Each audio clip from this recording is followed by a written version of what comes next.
Good evening and welcome everybody to the Toronto section of the SMPTE. My name is Paul Briscoe. It's my privilege to chair this outfit, and I'd like to welcome you all. We have a very interesting evening ahead of us tonight. Many people sit towards the back, but if you like, while I'm talking, to come and sit a little closer to the front, you may find the evening a little more entertaining. You won't get wet or anything like that, like a Cirque du Soleil show, but you get a little closer to the presenter and be able to see the slides a little better. I don't know, do we have the eye charts on your slides, Lee? We always have an eye chart. No eye chart. Anyway, dinner this evening was sponsored by the section, and specifically by our budget for the boot camp, which leads me to what's coming up in June. We have our end of year meeting, our year of course ends in June, and we're having our annual barbecue at the CBC. We're going to be outside in Simcoe Park, right beside the CBC next month. So all members are welcome, or if you're attending the boot camp and not a member, you're welcome, or if you're a presenter at the boot camp and not a member, you're welcome. So membership really gets you a hamburger in this particular case. And it will be followed by a presentation at the CBC about the Sochi Olympics and the CBC's coverage. So please think about joining us next meeting for the barbecue and the presentation at CBC. We're going to be doing it early, 5:15, because we have a presentation. Mr. Rowe, your hand is up. Yes. On the who could come line, it indicates members and boot camp presenters. Also boot camp attendees, is that right? That's correct. Are there any boot camp attendees here who are not boot camp SMPTE section members? Okay, that was easy. Good catch, that was easy. Thank you. So please come to the wrap-up meeting for the year. It's a lot of fun. We have a really nice barbecue. The caterers, it's not just a hamburger or a hot dog. It's a really nice caterer, nice selection of food. We've ordered some nice weather. We think that'll come through. And we went to Environment Canada and said, so we booked some weather, and they said, sure. So with any kind of luck, we'll have a wonderful evening there. And this is the kickoff to the boot camp. This is our biennial technical conference. We hold it every 2 years, as biennial would suggest. This year, it's the following 2 days, Wednesday, June 11th and Thursday, June 12th, right here at Ryerson. And if you haven't registered already, I would encourage you to go to the website and have a look. And then go wave it, print it out, wave it at your boss and say, hey, send me to this. We're focusing on emerging technologies. This year, it's going to be 4K and live IP. It's going to be most of the content for the boot camp, both of which are technologies we've seen emerge since the last one and are moving both very, very rapidly. So come and hear the latest on that. You could register on Eventbrite. The information is all on the section website, smpt.org/section/Toronto. And with that, I would like to introduce my co-organizer for tonight's meeting, who's going to take the reins here. Please welcome manager from our board, Andrew Rowe, and have a wonderful evening. Andrew.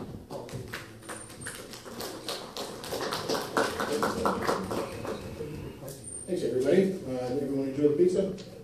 Yeah. All right. Sure. So tonight's meeting, IPTV everything. Oh no, IPTV everything. Our first presenter tonight from the Magic Communications is John Maya, Director of Product Architecture. I'm going to read the bio, which is on the website. Which is on the meeting notice. So if you haven't read it, here we go. John has been working in the field of high-definition television systems, since its North American inception in 1990. First as a part of AT&T Zenith, then technical lead of the Grand Alliance encoder, and later engineering manager and general manager of Lucent Digital Video, which begat Astra. Is that right? Astra acquired this. And then Harris. Today, John manages product and system architecture for broadcast infrastructure for the broadcast infrastructure team at Harris. John has 2 degrees from MIT. Please welcome John.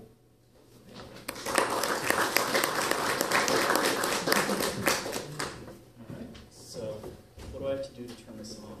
Or is it on? I think it might be. Paul didn't show me the unmute button, but I guess it's working. Oh, that's way too much. Way too much. So at our place, that's way too much.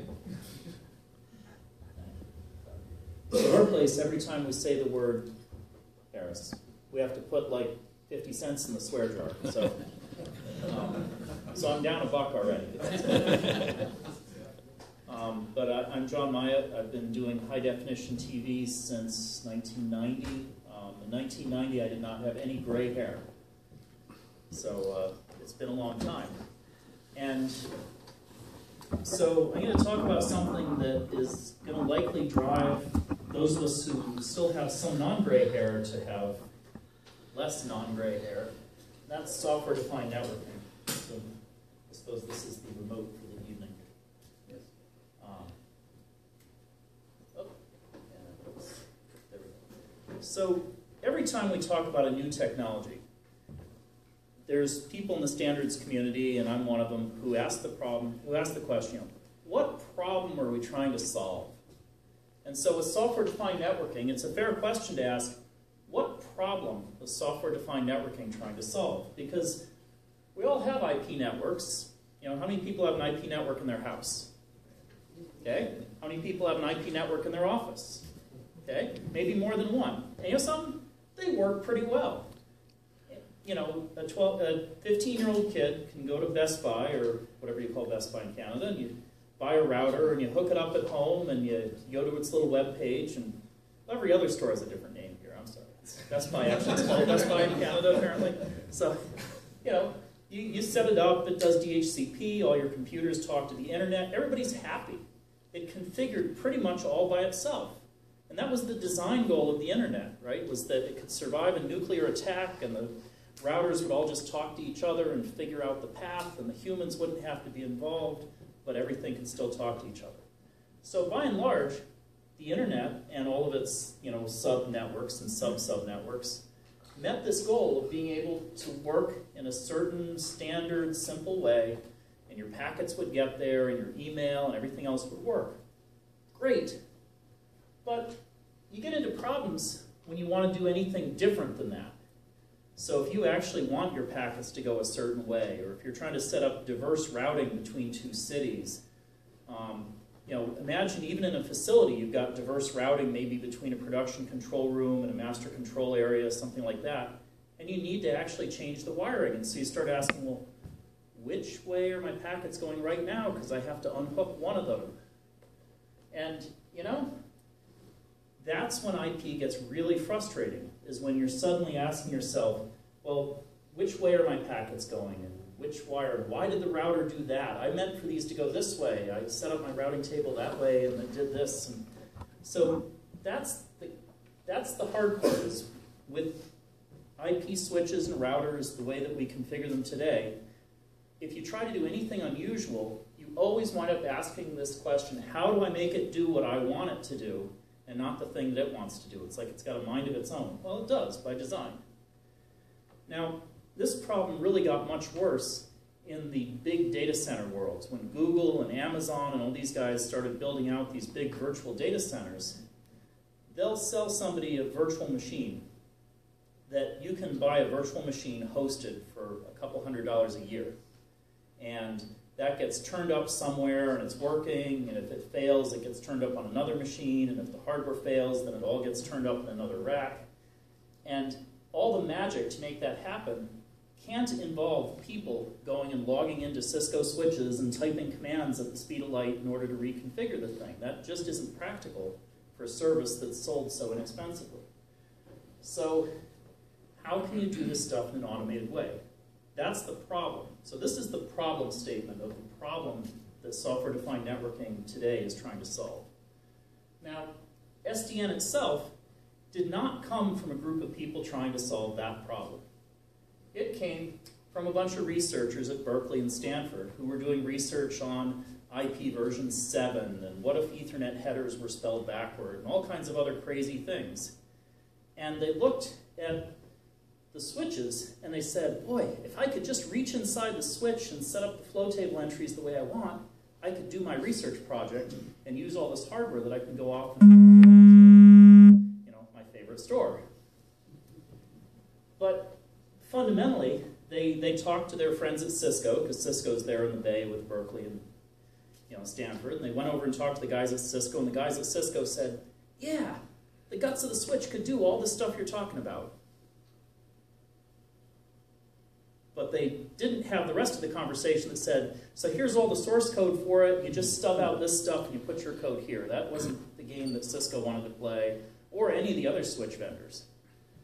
And the researchers realized pretty quickly that they weren't going to go build their own switches, because that would turn their software research project into a big hardware development project, which is really not how you graduate with your PhD in less than 10 years. So fundamentally, they figured out what they wanted, and then they did something very clever. They published a white paper and said, suppose everybody met halfway. And this is a very famous now white paper called the OpenFlow White Paper. It was published in 2008. There were actually co-authors from 7 different universities. And what they proposed was a protocol in the middle that would let an external controller ask the switch to do what they wanted, and the switch could meet it there and implement it in whatever way the switch had internally. And then they also figured out how to have a trade association and a consortium to manage the development of that spec and manage interop testing and other things. So not bad for a bunch of college professors that were really just trying to push along the agendas of all their PhD students. So, wait for it. I don't know why the slide always takes a long time to appear next. It does.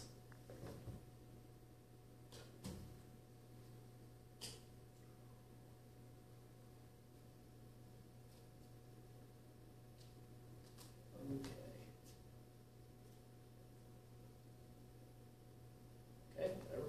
So what did this OpenFlow paper propose? So the OpenFlow paper proposed a very simple thing, that you take your vanilla off-the-shelf Ethernet switch, you segment it so some of the ports still work the old way, because they actually were sharing these switches. They wanted to go program the switches that actually were in the campus data network at Berkeley and at Stanford and places, and use all their student traffic as guinea pigs. Because, you know, why not? It's college, right? People do these things. Don't try this in your office. It ticks people off. But, you know, segment the ports. So some of them are these fancy OpenFlow ports. Some of them are generic. Or some of them are, you know, work the way the switch currently works. And then, of course, have a secure channel. They're really big on this secure channel because this was 2008 and network security was a really big thing. Still is, but it was an emerging research topic at the time. And then have this protocol that you use through that secure channel to say what you want the switch to do. Now, more bluntly, what it did is they separated all the intelligence about why are these packets going where they're going up into a control application that they could write, and then just left the, you know, switch itself as being a high volume packet pusher with presumably less intelligence inside it. So that all worked great. But what do these rules look like? What are the kinds of things you can tell a switch to do? And it's very generic. You just can say, if a packet comes in a certain port and it looks like this, and we'll talk about what looks like means in a second, and you know, if it came in here and it looks like that, then you can modify it a little bit, and you can spit it out, or you know, port this or port that, or multiple ports in the case of multicast traffic. Now, the looks like part, that's where it gets interesting, because in typical IP packets, usually things route either based on their MAC address, which is their, you know, Ethernet address, if you will, or they route based on their IP address. But in OpenFlow, you can tag the packets and do other things. You could pick flows based on the source MAC address. You know, what machine did it come from? You could pick flows based on the, you know, what port within, you know, protocol ports. So like port 2733 or something, and say, oh, those packets go a special place. So this put, in principle, a lot more capability into the switch. The capability, it turns out, was already there. There just was no way to ask for these capabilities using all the existing protocols that, you know, the internet community had developed.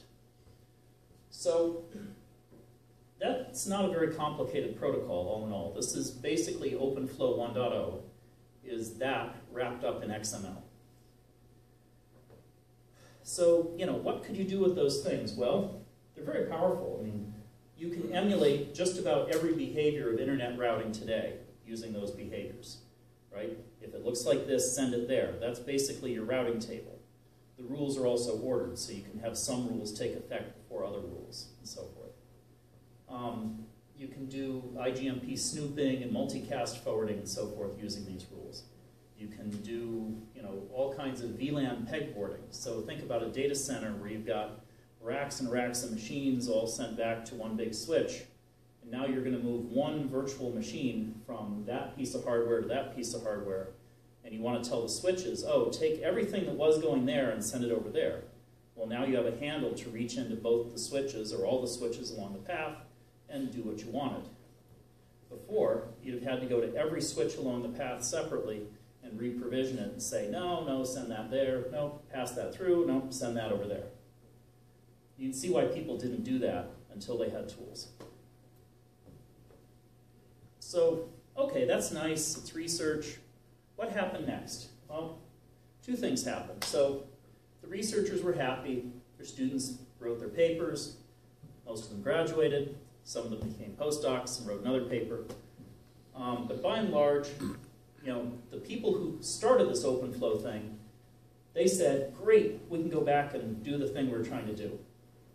But the switching industry had this very complicated dynamic of what happens next. And this is a economics kind of problem. That fundamentally, if you think about what's the difference between a really expensive Cisco router that has every protocol in creation and the least expensive, I don't know, who's the least expensive vendor?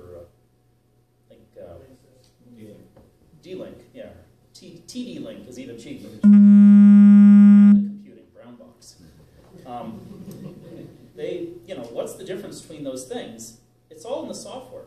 If you peel the lid off and scrape the heat sinks off, you basically find the same 2 or 3 different chips from either Marvell or Broadcom inside all these switches.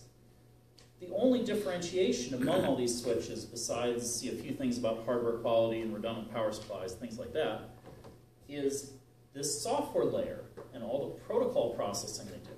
But once you take that away, what's left?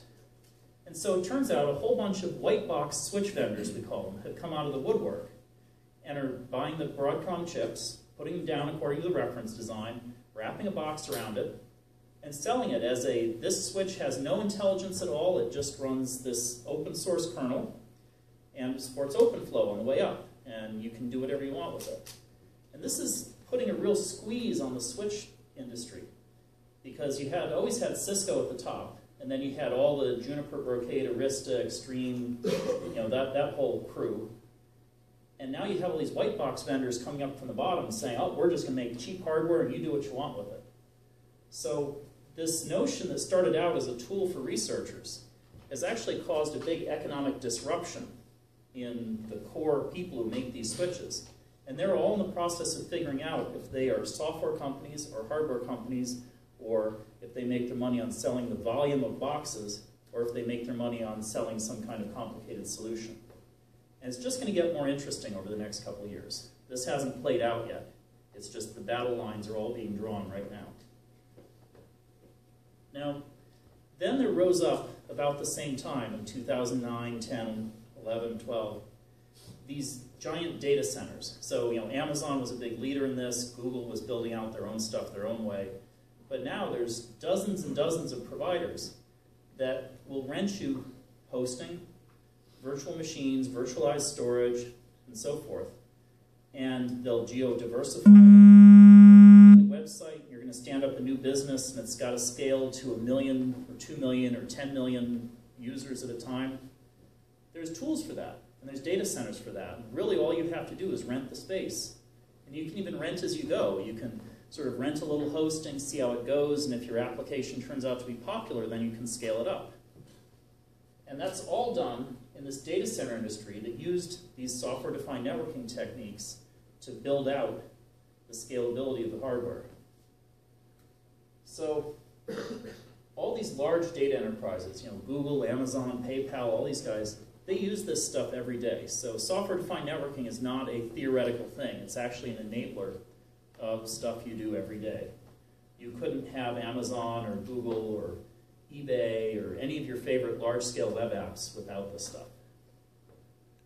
Now, I started out talking about SDN, then we kind of lasered in on OpenFlow, But OpenFlow is really one little piece of an architecture. And software-defined networking is actually really thought of as the whole architecture of how things fit together in the going forward model. So you have your network devices, and of course you have hanging off those, computers that are actually doing real work, or maybe pieces of hardware that are doing real work. You have this SDN control layer that uses OpenFlow and frankly some other protocols as well to actually control these devices.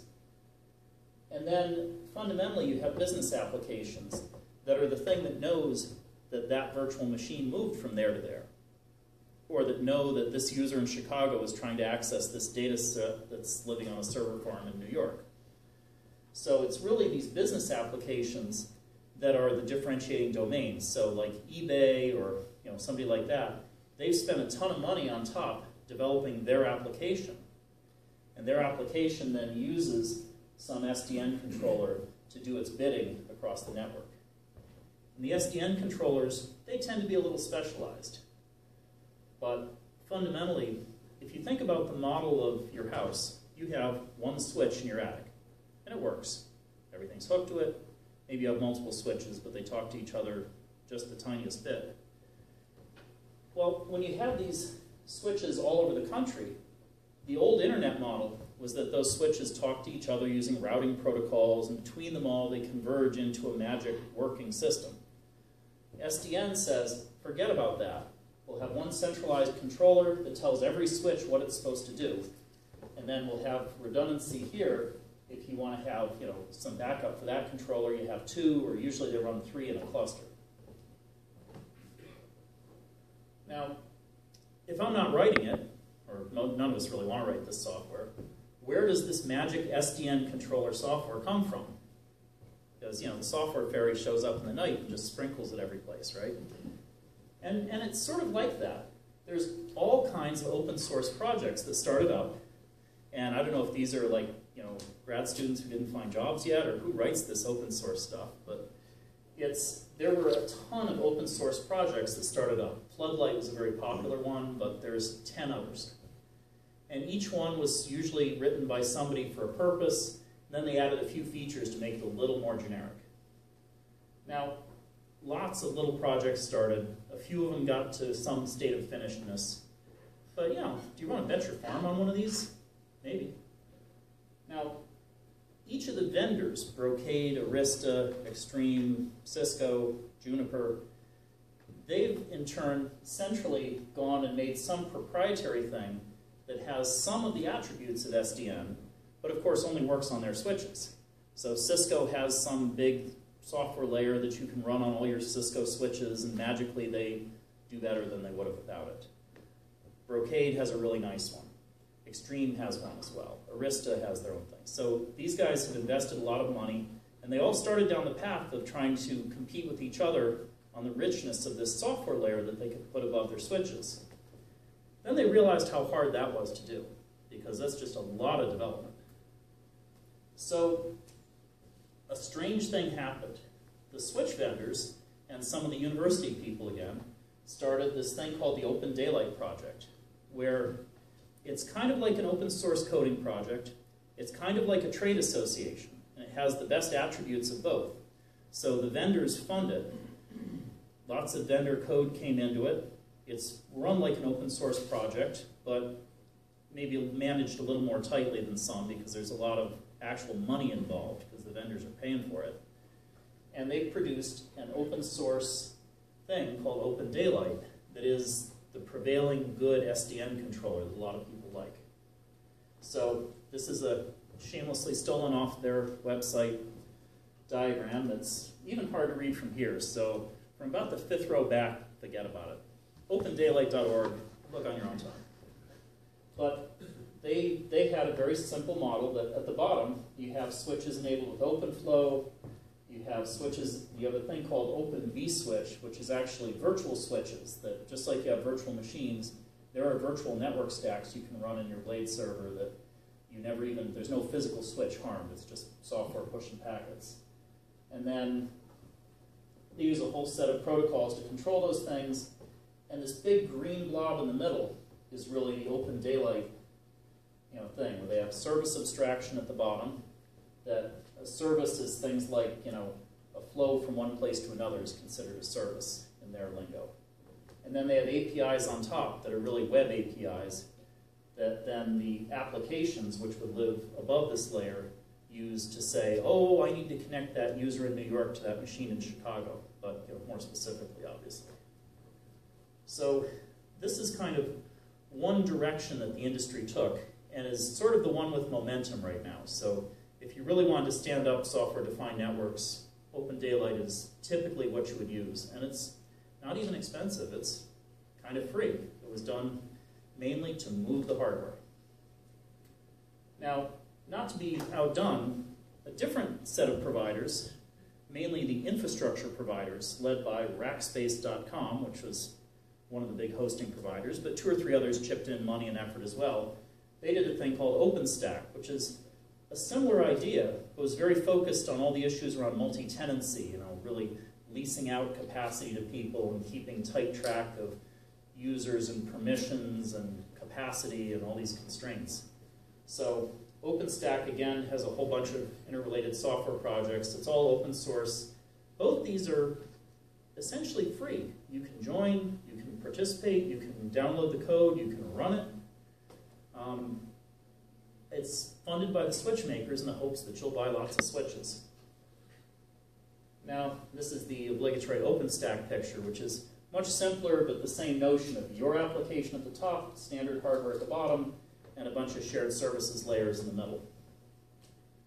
So what can you do with OpenStack? Well, the same thing. You can stand up your own private cloud if you wanted to buy a bunch of used servers on eBay, put them up in your basement, and start running services for people.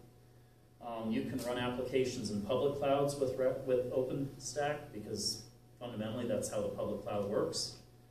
They have a nice dashboarding system, which really was their focus, is again managing the multi-tenancy. Oh yeah, this is a SMPTE meeting. Remember? That's why we're here, right? So what does this have to do with video? Well, we all like to think of the broadcast industry as being really important, right? We're all in it, so I sure hope it's important. But fundamentally, the television broadcast industry, I love the PowerPoint. That's really our industry. It's not that big an industry. Compared to, say, the telecom equipment industry. Any of you ever worked in the telecom industry, right? Where did the first video routers come from? The first analog composite video routers. Does anyone remember? They were the rotary step-by-step relay things that were used by the phone company. CBS had one in their basement. They used it for switching video. Maybe there's a different answer, and Randy's going to tell me I'm wrong tomorrow. I was thinking the first chip. Oh, yeah. No, before the chips, the rotary step-by-steps that the telecom company used, those are what led to, video routers. Because, it's just a path of relays. You can put video through that. Never mind the crosstalk. So actually step and not crossbar? They had crossbars, too. I think it was really crossbars.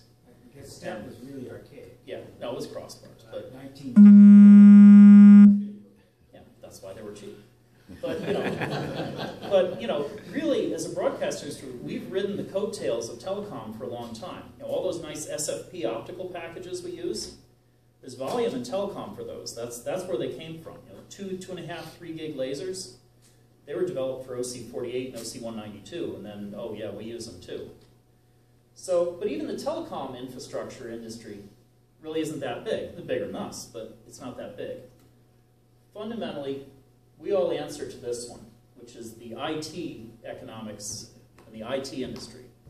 The amount of money that's happening, the amount of equipment development that's driven in this economic ecosystem dwarfs anything that's going to happen in the broadcast industry. I mean, my prediction is that the IT industry will be shipping in production quantity 400 gigabit Ethernet before we have real deployments of 12 gig SDI.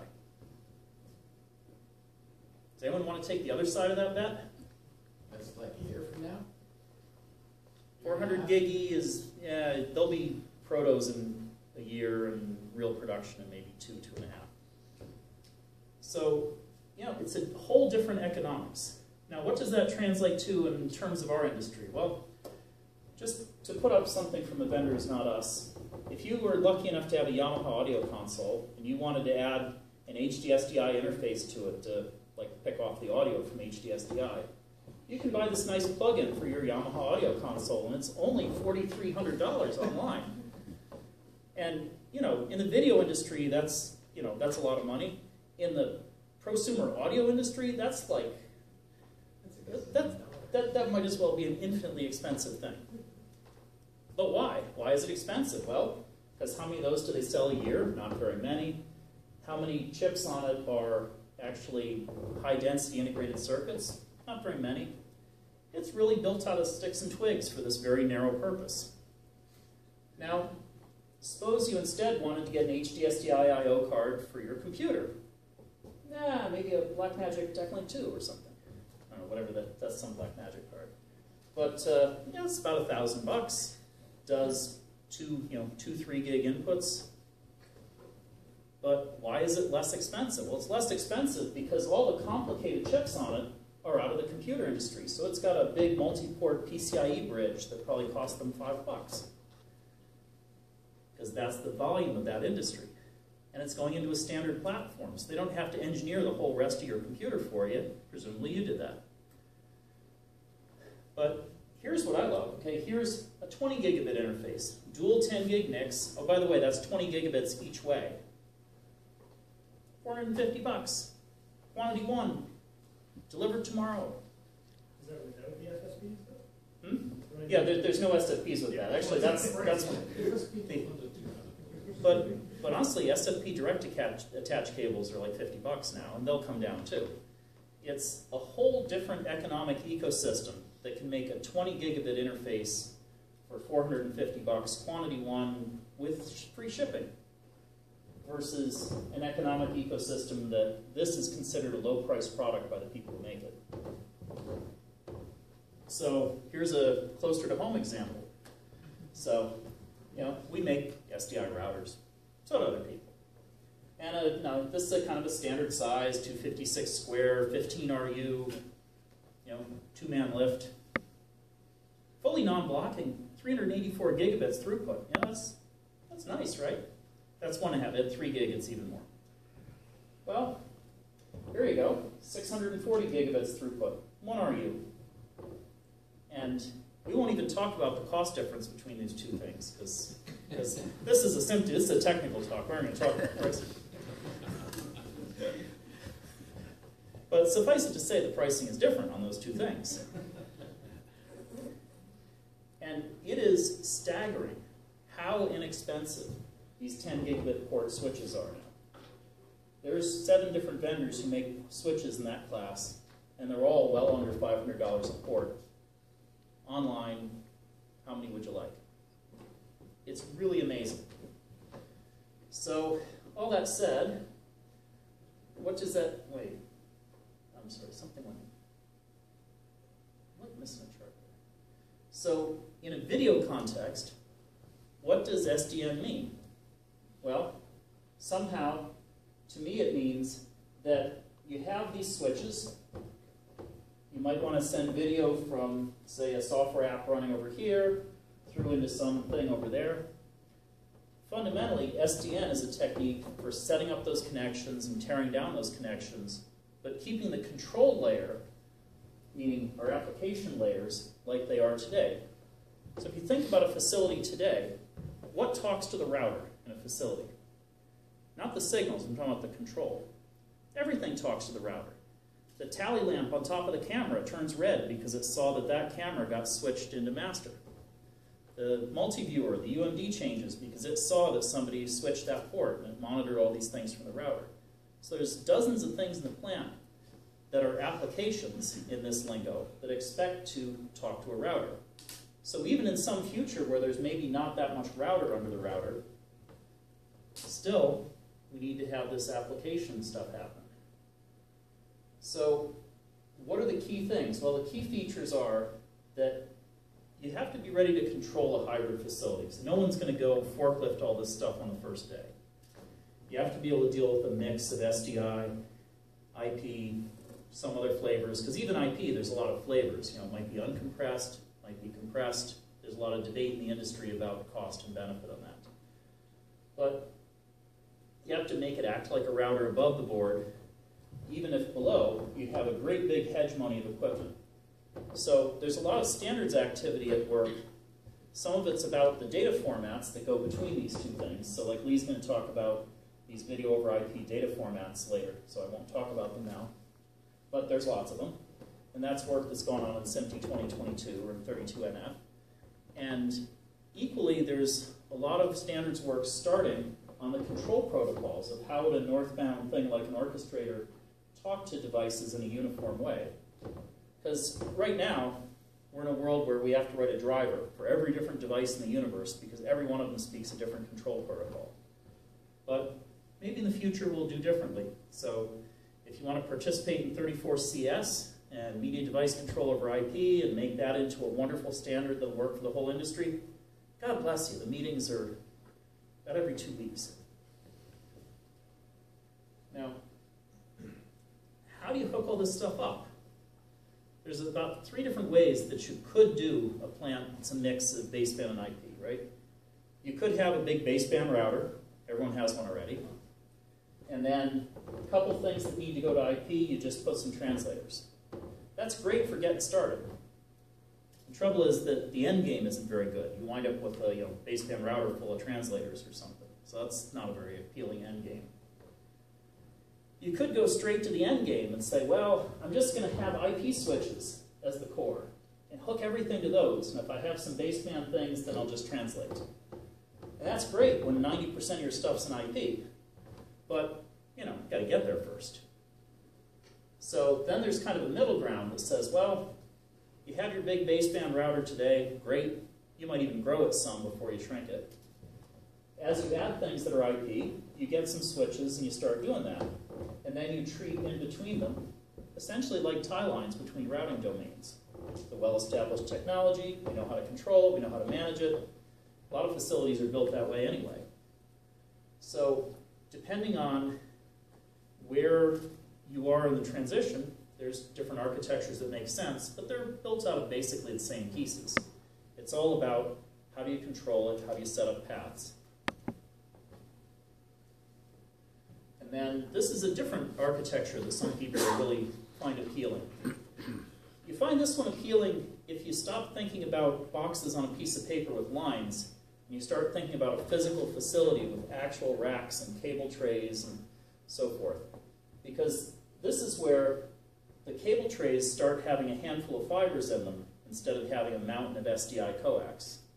And if you start looking at that $1 a foot coax and how many feet of coax and so forth, it turns out in a lot of facilities that's a cost driver even more sometimes than the equipment. It's just the cost of the cable, the cost of installing the cable, the cost of maintaining the cable. Oh, and every one of those SDI cables in your plant is a single point of failure for that thing. One of the side benefits of moving all this to IP is that we can have an A switch and a B switch, put them on opposite ends of the room, run them completely in parallel, and because of the work that Lee's going to talk about in a minute, you can actually rewire the entire plant live, hot, during prime time, as long as you never have a blue cable and a green cable in your hand at the same time. I don't recommend this, but you could do it. So, anyway, that's where we are as an industry. So, someone ask a question. Okay. So I understand your problem with the infrastructure trying to create the orchestrator, or whatever you called it, the control software. Yep. So how did the open daylight people do it? They've solved it, I guess. No? They have. They've written a nice orchestrator that works for the data center model, and it probably can be extended to do some video things. And we'll see. It's probably part of a solution for some class of problems. It was really optimized around multi-tenancy and hosting situations. But are there elements of it that will work in the broadcast space? Absolutely. And you view, let's say, HDSDI source sync at each end of the network you want to route as an open daylight gadget. Potentially. I mean, I think moral? Or do you have to start from scratch for everything? Well, it's between those two extremes, right? So I think there's a couple different interrelated challenges, right? If all we're going to do is say, well, we're going to still have SDI devices, but we're going to put this IP stuff in the middle, then it's really not worth doing. The economics don't work if you don't start having devices that actually natively speak IP, then you're really just translating at either end. And so you move the cost out of the switches, but put it into translators on either side. Where the economics start to actually shift is when you have devices that natively speak IP. So instead of having, say, a video server that is, right now, if you take apart, say, an Nexio server, or probably an Omnion server for that matter, and you look at it, it's a commercial off-the-shelf computer inside. A nice one, but a commercial off-the-shelf computer. The custom things in it are the HD SDI I/O card, and the reference input, and a couple other things to tie it to these legacy broadcast industry standards. As soon as we can move away from that and say, well, let's use SMPTE 2059, is that the right number, PTP timing, instead of Blackburst, and let's use SMPTE 2022-6 instead of HD SDI, the economics change for everybody involved. They change for you as a customer, because now you're hooking up 10 gigabit Ethernet instead of SDI. It's a simpler cable to fabricate. Well, it's a harder cable to fabricate. It's an easier cable to buy. And, and it's got a lot higher signal density. Instead of having one signal per wire, now you've got 12 signals per cable assembly. So fundamentally, one of the things the orchestrator has to do is to turn up and down these kind of virtual machines, or sometimes they're not actually VMs, but turn up and down these software apps the way you want them. And then the other thing it has to do is set up connections. And then the third thing it has to do is redundancy management. So I think that turning them up and down and the redundancy management are borrowed very straightforwardly from the open source or open collaboration projects out there. It's really when you get into the specifics of how and why the signals are routed that the broadcast industry has a very different use model than the IT industry uses right now. You think? In terms of timing, when do you see this actually rolling out and becoming a viable product that people can get into and start looking at designing facilities to take advantage of this? That's a good question. We have stuff working in our labs now, but I wouldn't like to switch live signals on it today, but probably we're engaging with lead customers now, as are Evertz and other people, and will it become a standard project, a standard shipping item? Probably like 2 years. Just one last question. So do you see people like camera manufacturers getting involved with this? Because I'm thinking that most facilities are now file-based. We can leverage some of this. But will a camera have an IP, an Ethernet connection off the side as opposed to a video connection off the side? Well, Sony says it will. So Sony is into this. They turned on a dime at NAB. If you asked Sony a year ago about all this stuff on IP, they just said, oh. But now they're quite open about, yes, putting a Giggy on the camera. They're actually in the camp of compressing the signal before they put it on IP.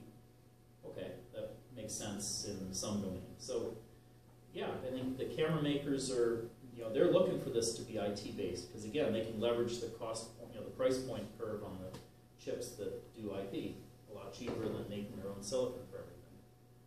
So, since media companies value their media assets quite a bit, how do you dispel the concerns about security over open source code?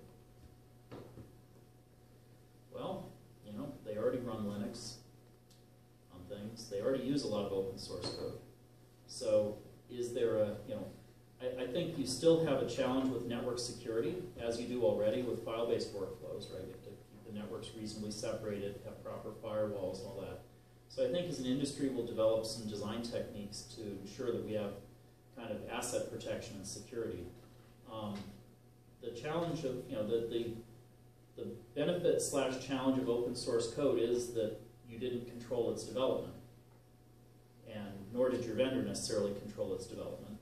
And so on the one hand, the code's all there. You could go in and fix it, or add the feature you want, or fix the bug you don't like. But the curse is that you might have to actually do that. So it is a challenge. You know, could somebody bury a Trojan horse inside the open daylight thing that if you knew the right password you could hack in and delete all your files or do something more interesting with them? It's always a possibility of that. But there's enough. That's why I think Open Daylight was created as a follow-on to all these separate little open source projects, is that it had enough participation from kind of the A-list vendors in the data center space that they could put enough real eyes on it to make sure that didn't happen. The open source projects you need to worry about are the ones that only really have 3 developers. If something's got a community of 500 developers or 1,000 developers, there's a little more people watching each other about that sort of thing. Are there latency issues? There's always latency issues. Yes. Yep. As long as they're consistent. There's like a whole other talk to be had about timing on all this. Yes. I mean, it's got different latency issues than using SDI. Not that SDI is without latency issues, but yes, you have to manage the latency through the system. But that was last week's talk. This is this week's talk. I did give a talk about that last week. Something else.